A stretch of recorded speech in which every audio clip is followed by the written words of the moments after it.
Someone will have told me something, someone will have told me something else, and then I have to sit there and you said this, and you said this, and you said this, and I'll remind them, this is an expensive conversation. Right. If you two could have just sat down and spoken to one another and not brought me into it, you probably would have saved some money. So, now I've gotten to the point where I'm like, can you solve this without talking to me? Yeah. And they look at me and go, yes. Yeah. And then they go and solve it.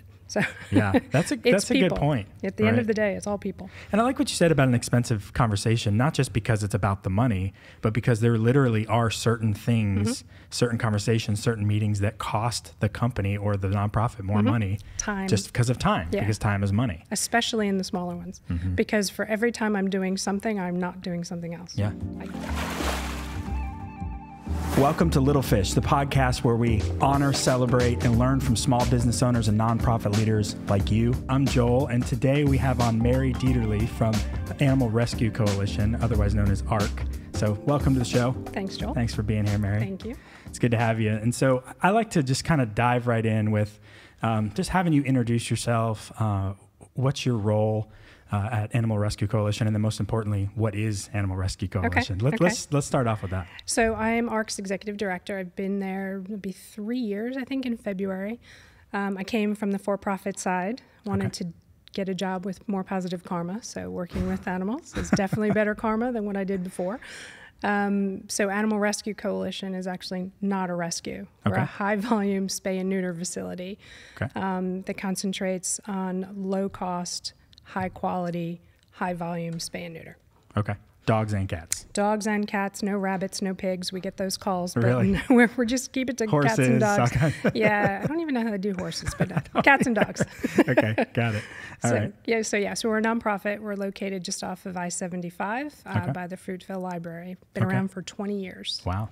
Yeah, 63,000 spay and neuter surgeries since they started. That's crazy. And so it's all no cost. No, it's low cost. It's low cost, right. So the idea is that, spay and neuter is the key to reducing animal homelessness. So we want to reduce all the barriers to people accessing spay and neuter. So we're open to everybody. You could come in and get a surgery for $120 for a large female dog. Okay. If you went to your local vet, you'd probably pay about $800 or $900 for that surgery. Okay. So we try to make it accessible. And then at the same time, we do fundraising, and I do grant proposals and write grants for low-income qualified families to access it either at free or at $20 or whatever. But the idea is everybody has access to it. Let's get every animal spayed and neutered so we can, solve the problem of animal homelessness. Right. No, that's good. And you also have a mobile service, right? We started out years ago with a mobile clinic, and there's still a few of them around Florida where we would go to different communities and, do a couple, maybe 15, 20 surgeries in the back of a mobile clinic. But about 5 or 6 years ago, ARC decided they wanted a stationary brick-and-mortar clinic where they could do more. Okay. So they partnered with the ASPCA Humane Alliance. At the time, it was just the Humane Alliance, but it's an organization based in Asheville that trains clinic operators and trains folks on how to do high-volume surgeries. So we've got a clinic now. The clinic is configured to do about 35 surgeries a day, although last week we did 42. In a day? Yeah, I had to buy lunch that day. It was a busy day. Yeah, so we did 42. Okay. But so we do have a transport vehicle now, but it's purely for transportation. Okay. We will go out to, I think right now we're going out once a week out to Peace River Campground out in Arcadia, and we'll pick up clients there. Their owners bring them to the campground. We load them up around 7 a.m., we bring them back to the clinic in Sarasota, we do the surgeries, and then we load them back up around 4 o'clock and drive them back out. So we go to Arcadia, we go down to Port Charlotte. We've just started up in Lower Hillsborough County. Okay. And we're hoping to get out farther east, out towards Sebring. But the idea is we have capacity and they need the surgeries, so we're trying to come up with transportation solutions. So that's awesome. The big ugly bus you'll see driving around with dogs and cats floating on it. That's our transport. Yeah. That's nice. Yeah. Very cool. So it works pretty well. We're also open 2 days a week for rescues. Okay. Which is, I think, most people don't know about us. If you've adopted a dog from one of the 25 some odd rescues that service this area, their surgery, or a cat, their surgery has probably been done at Animal Rescue Coalition. So they did it before. Yeah, sometimes it's before, sometimes it's you've adopted them, you come and pick them up in 2 weeks or whatever, and we will have done the surgery just before that. So we partner with local rescues. We reduce the fees quite low for them, so it's an easy way for them to get a lot of dogs and cats taken care of at once without having to do the fundraising for it themselves. So we're pretty proud of that relationship. Nice. Yeah, that's great. So many things, cool things going on that just happen under the surface you don't know about, for sure. So, all right, well, let's talk a little bit about you and your leadership role at ARC. First of all, how many employees do you have there? We have 11. About 5 of them are full-time. Okay. Most of the clinic, what I call the talent. So what we are, we're all small businesses, but we all have a thing, right? So our thing is spay and neuter. So when I refer to the talent, I'm talking about our veterinarian and the vet techs. So there's about 5 of them that work back there. Okay. And then there's myself and 1 or 2 others that are full-time. I'm the executive director. That means I'm responsible for everything except surgery. I don't do surgeries. I don't even like going in the surgery. If I do, I'm looking at people in the eye. Yeah, I bet. But I'm in charge of fundraising, hiring. These smaller nonprofits, we all tend to be jack of all trades. Right. So that's kind of where I am. I've learned a lot.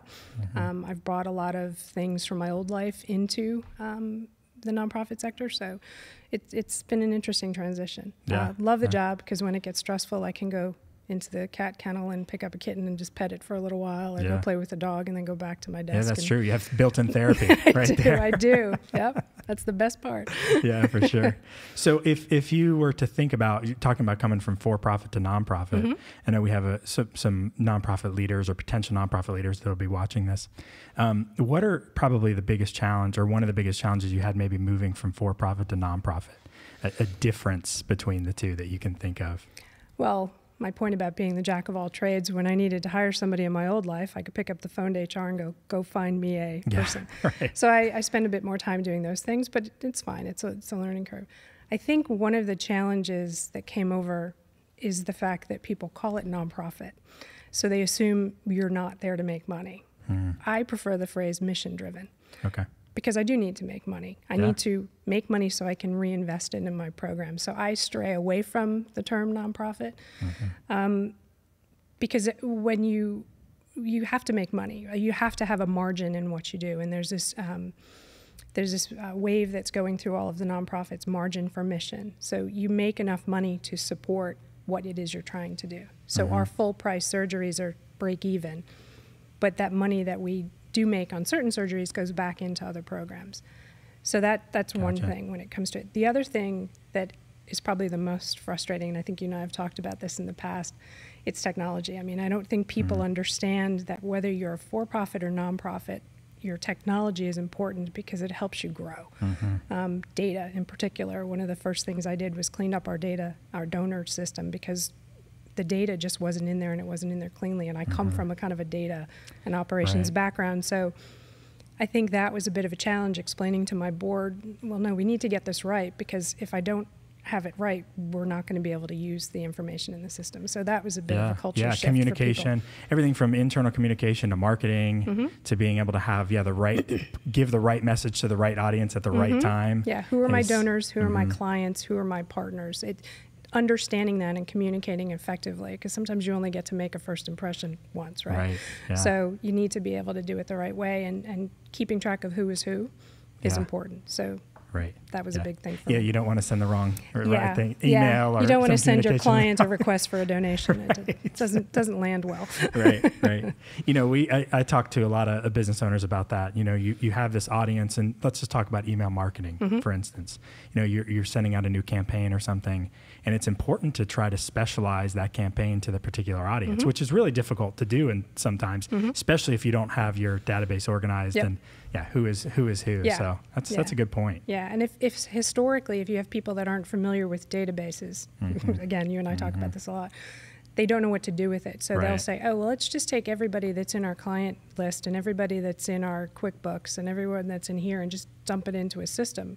Not helpful. Right. So they're all in my constant contact now, and I don't know who I'm mailing to. So really, if I give anybody one recommendation, if you're starting a business or starting a nonprofit, think about your data and think about organizing it in such a way that you can actually leverage it. Yeah. Because that was 6 months. The first 6 months I was at ARC, that was one of the things I was focusing on.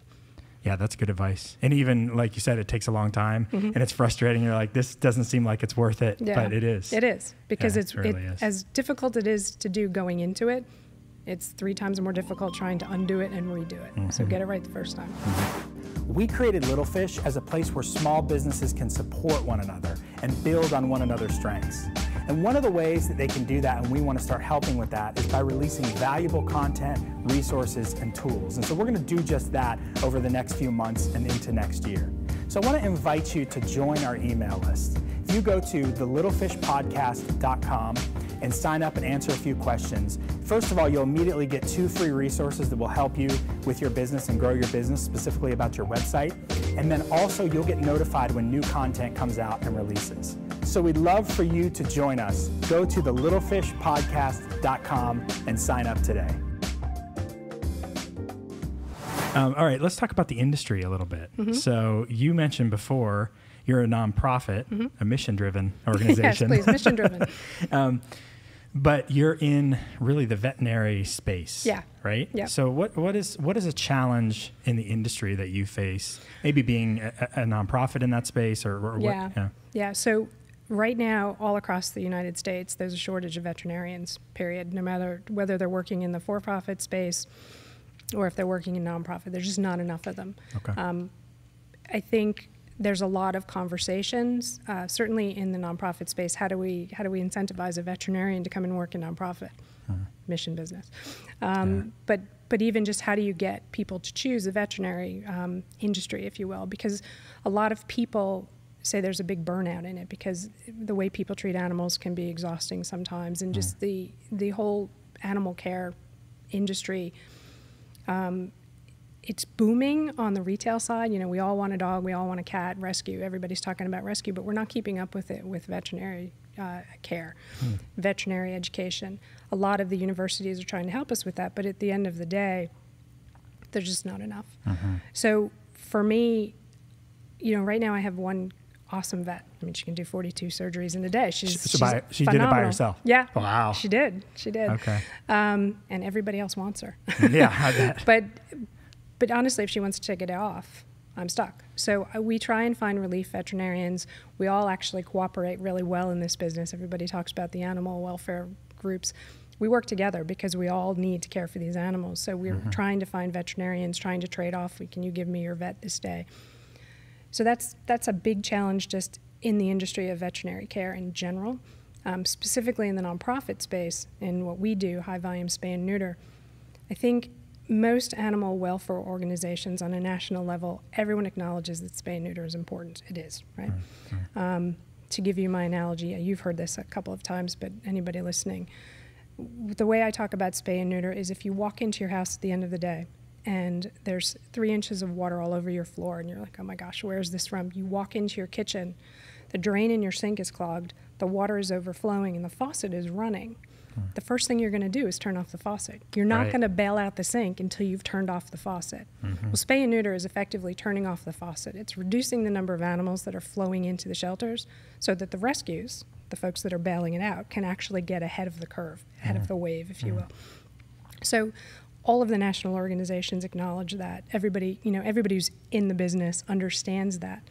But we're challenged with people on the national level supporting spay and neuter efforts. Grants for spay and neuter are important. I have wonderful donors. I have a lot of rescues that acknowledge that it's important and they help us raise money. And there's a few that are committed to it. So Florida Animal Friend is one person that I love to thank when I do these. They're the license plate people. They specifically raise money for spay and neuter. They give organizations spay and neuter grants. So they are in it. They understand it. They are committed to it. We just received a grant from them. Awesome. They've put about $100,000 of grant money into the 3-county region. They're phenomenal. But some of these other organizations, they focus most of their efforts towards rescue, which is absolutely important. But we're never going to get ahead of it. So a challenge is making sure that these national organizations allocate enough funding of their own fundraising to spay and neuter efforts around the country, not just in Florida, but everywhere around the country. I think there should be a commitment from all of these organizations to say, yep, we're going to help solve the problem by giving you spay and neuter money, and we're going to help you deal with the problem by having rescue programming. Right. It's like the proactive solution. It's the cure. Yeah. Right. Yeah. So, these national organizations that are, dealing with cancer and all these other, human service issues, they're treating the outcome, but they're also trying to solve the problem. Right. Spay and neuter solves the problem. Yeah. So that's my soapbox. No, that's good. That's really interesting. It's what people too. don't usually understand. Because spay and neuter is not fun. It's not sexy. Right. Certainly not sexy. Yeah. And it's hard to explain it to people. It took me a year. Like I said to you, this is my spiel. I understand it and I can translate it really quickly. Right. But everybody should be behind spay and neuter, whether you like dogs and cats or you don't like dogs and cats. It just makes sense. Yeah, completely. That's cool. Yeah. I want to go back to what you said about your veterinarian. You said you have, she's obviously very talented. And you said you could lose it at any time. But on that point, what's one way that you keep your staff engaged? Maybe where they could go to a for-profit company and make more money, or whatever the case may be. This is one of those things that carries over from my prior life too, because even in the old industry, you hire staff, you train them, you invest in them, and then they go somewhere else. And how frustrating is that? Right. What I learned a long time ago, because I've been working for like 100 years, what I learned a long time ago is that people have different motivations. Some people it's money, some people it's latitude. In one of the places I worked, we had offices all around the world, and it wasn't a great year, so I couldn't give them raises. But I could let them go work in an office in London, or go back up somebody in Asia for a while. So I try and figure out what motivates each person that works for me, each key person that works for me. So it took me some time. I understand that my veterinarian has a particular skill set. She is our medical director, right? So she is included in decisions. She feels empowered to make changes. She gets to opine on who we hire. So I let her come to the table because she appreciates that. So she's got ownership. Yeah, she has ownership in it. And I think it was something that she probably hadn't experienced before. I've also put her face, you guys put her face right on our website too. So I'm like, you're really committed to me now. You're on our website. Yeah. You're stuck here. Yeah. So this website can't be changed. Exactly. So, and actually she, in one of the local movie theaters, I have an ad running, and she went in there one day and she was like, oh, there's my face. Oh, wow. So, nice. So with her, that's what I do. With other staff, one good thing about spay and neuter work is there's really not a lot of sad stories. Vet techs, if they work in a private clinic or elsewhere, there's euthanasia to deal with, there's sick animals. We don't get a lot of that. Right. We also have a fairly predictable schedule. Okay. So they can balance better. But again, it's just each employee is different, and you get to know them and you figure out what motivates them, what makes them happy, and you accommodate them. And I think managers would be surprised. It's not always money. It helps, but it's not always required. And especially in a business like this, I have to figure out what else is it. Yeah. So. And I mean, I agree with you. I mean, I found that same thing where, most of my team isn't really motivated by money. I'm going to say that. And then Ryan's going to be like, I want to raise. but a few, like I said, it helps. But a few of them are, of them are. And that's, that's good advice, because you have to really key into what those people need. And because some people are going to have all the money they need, but then still feel unsatisfied in their work. So I mean, sometimes just being able to leave an hour early, be able to go to a child's event at school, makes a big difference. So just getting to know them and taking the time to understand it is really what's most important. But I have a small staff, so I can do that. Sure. I think if I had a bigger staff, that's how you train your managers. Right. Right. That's good.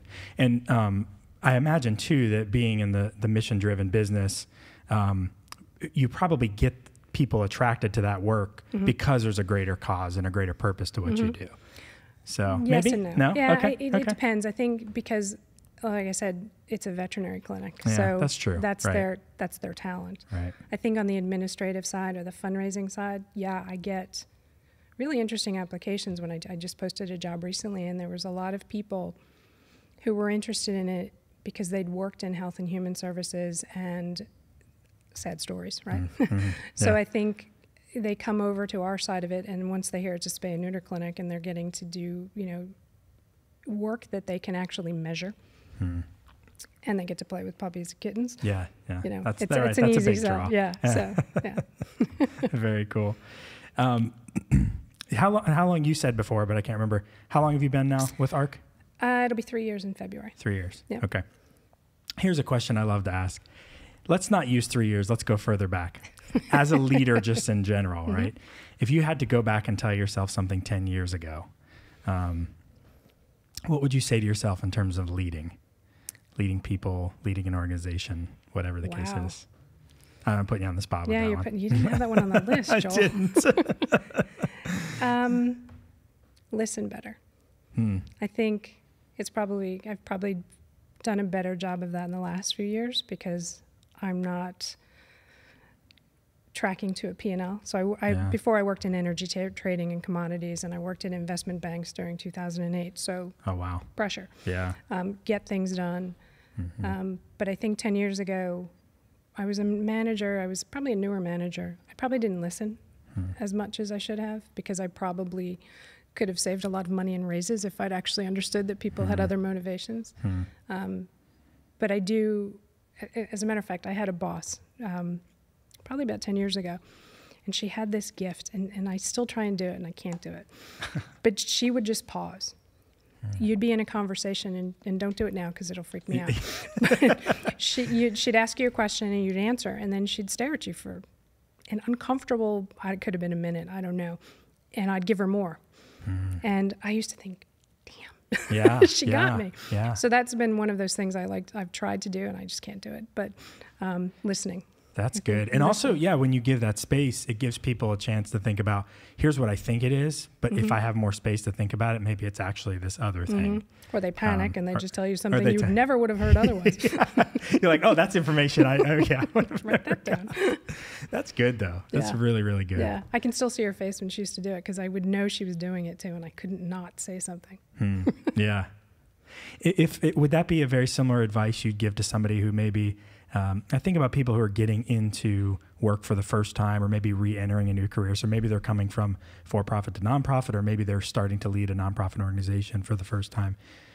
Would it be a very similar advice you'd give to them too, or something different? Yeah, I think when you come into any new organization, for-profit or nonprofit, you need to kind of get to know the lay of the land. I've changed jobs several times over my career for different reasons, and I learned quickly that going in and thinking you know everything is the best way to alienate people and put people off.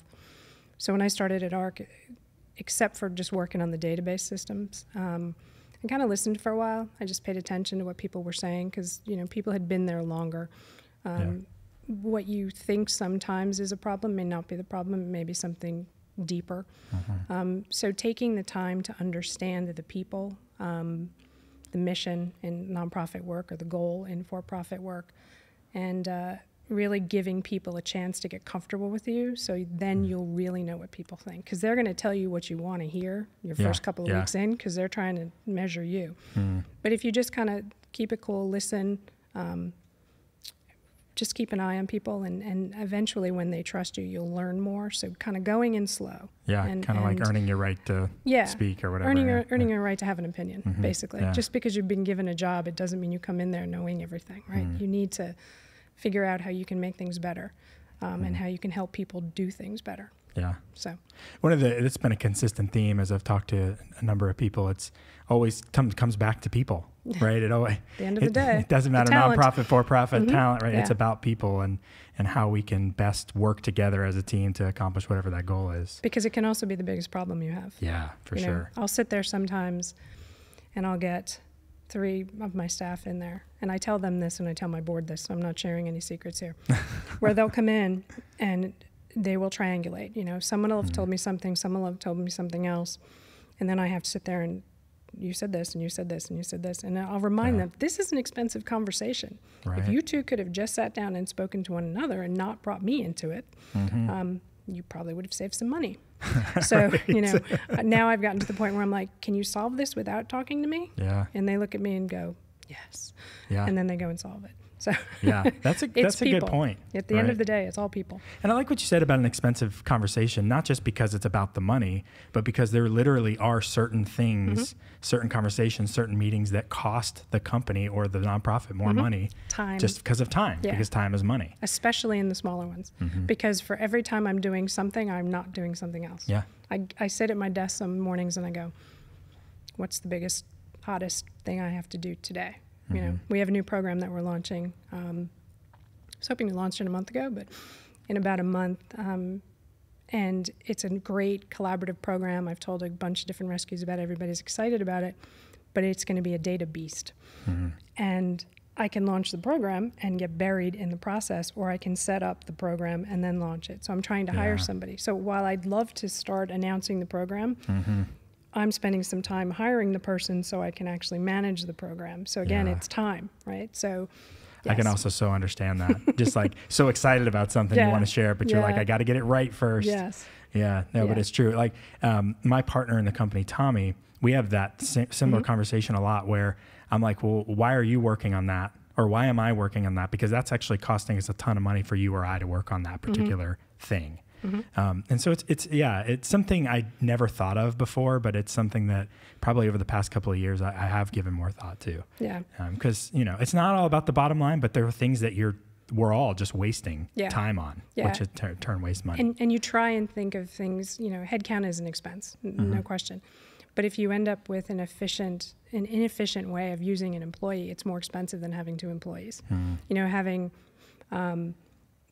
Having one employee that's in charge of 3 different things, they can only do one thing at a time. When I took this job, one of the things they told me was, you're going to be doing everything. And I'm like, that's fine. I have an operations background. I know how to do different things. But you need to be able to move everything forward.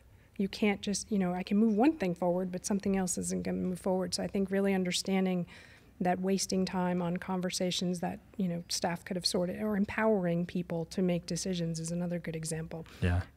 In the beginning, I was a control freak. I wanted to know everything, but now we trust each other, we know each other. I don't need to be involved in those conversations. I can go work on this. So time is money. And I think that's a big step too, is that empowering others and what it looks like to let go of things. I mean, I'm constantly doing that, right? You're like, I want to be in this and I want to know about everything, but if I do, I'm literally inhibiting our growth. And I've stopped copying you on stuff too. If you noticed. I appreciate that. Thought you might.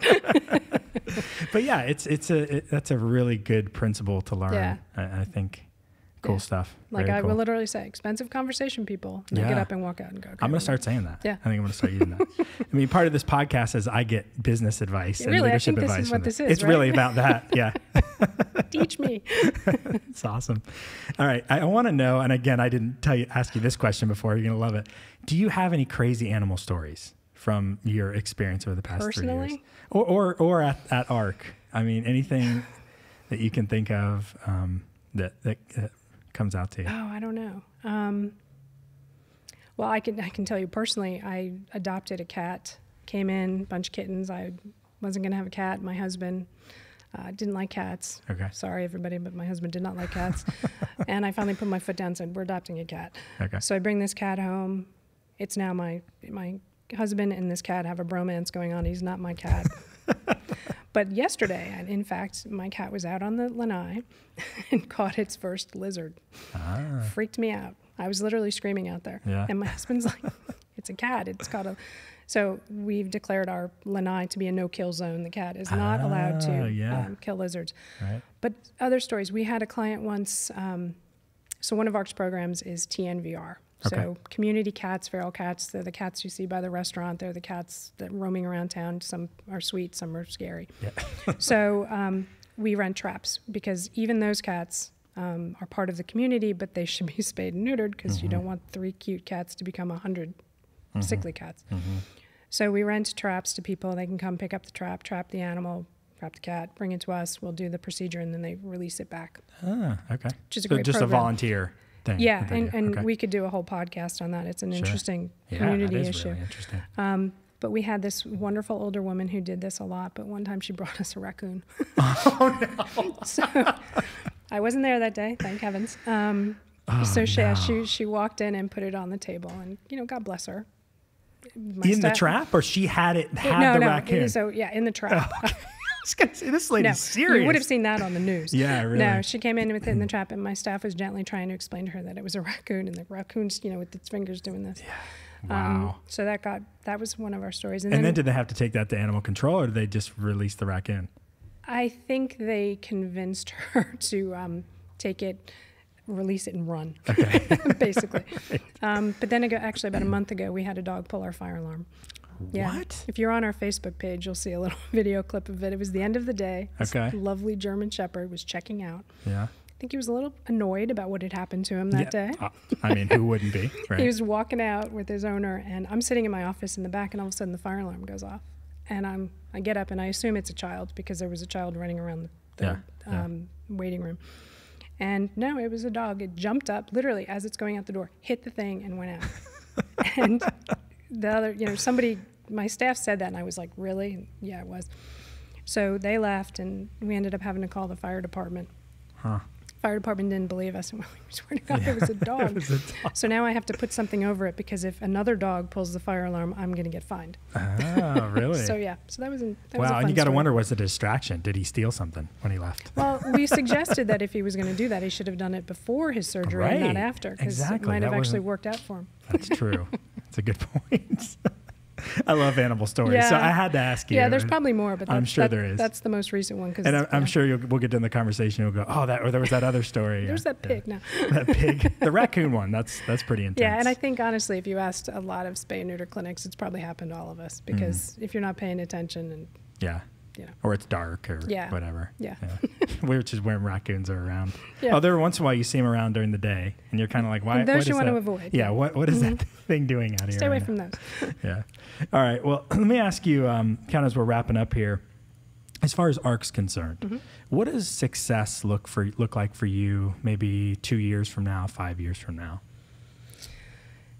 I think success for anybody working in animal welfare is we're all fighting over dogs and cats to adopt. I think, and I think there are a few cities around the United States with different caveats to them have found a balance, have truly achieved what we call no kill.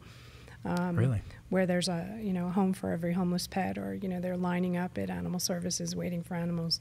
I think that is the ultimate success of animal welfare work. I think for us, having everyone understand from an educational perspective, from a financial perspective, even culturally, that spay and neuter is the right thing for animals, because it gives animals that are here a chance. I mean, that's the line. Yeah. At the end of the day, spay and neuter is important because it gives the animals here waiting for homes more time to find homes, because if the animals are flowing into the shelters and the shelters don't have space and there's no homes for them, animals are going to be euthanized.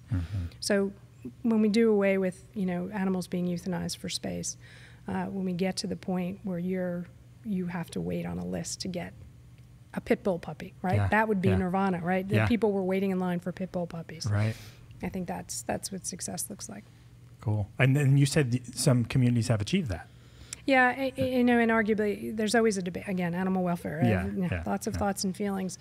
There's some cities that will say they are no kill, but they still euthanize pit bulls. Or, I honestly would love to have time to actually go and travel around and figure out how they've achieved it. I know there's some countries in the Netherlands that have achieved it. I think the United States is a little bit far away from it. I think Florida is a little farther away than the average.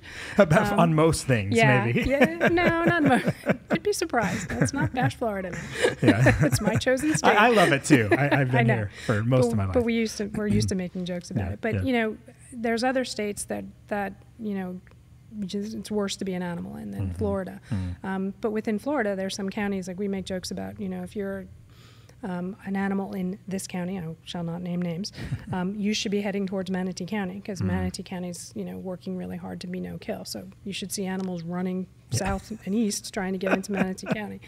But I think there's a lot more work to be done. Be nice if it was in 5 years. But never know, maybe. Check back next year. I'll let you know how it's going. See the update. Very cool. Well, if somebody wants to get involved, donate, what's the next step? What do you tell people to do? So we have this amazing website. You might have seen it. So we have a great website that explains our services. And because I encourage everybody, I don't care if you're driving around in a Ferrari or you're riding a bicycle, come to ARC for spay and neuter, because we do a lot of them and we do them really well. And just by using our clinic, you're supporting the cause. We have an annual gala, as everybody in Sarasota does, but we have the animal gala. Gala. I do the same thing, gala. I say to my wife, because I went to a gala this summer, and I say gala, and she's like, stop saying gala, it's gala. I'm like, anyway. I think we need to ask Siri. However Siri says it, that's how we'll say it. But so we have an annual fundraiser. It's actually a great event. We raise quite a bit of money, and when you donate to ARC, you are literally supporting all the rescues in your community as well, because we have some programs earmarked for them, but also spay and neuter helps them, right? The fewer animals that they are getting buried with, the better. So arcsrq.org, that's our website. Awesome. Check it out. And look for the Unconditional Love Gala in February of 2020. Awesome. Well, thank you, Mary. Your business advice, your leadership advice, all the information we learned about spay and neuter. I mean, awesome. Great. Thank you for being on the show. I appreciate it. Thanks for inviting me. Yeah. Hey guys, I'm Ryan. I'm the guy behind the scenes, and thank you so much for watching the podcast. If you want to watch more videos like this, make sure you click the like and subscribe button. And I also want to give a shout out to 81A Studios for letting us use the facility. If you want to learn a little bit more about them, make sure you go to 81astudios.com. Thanks.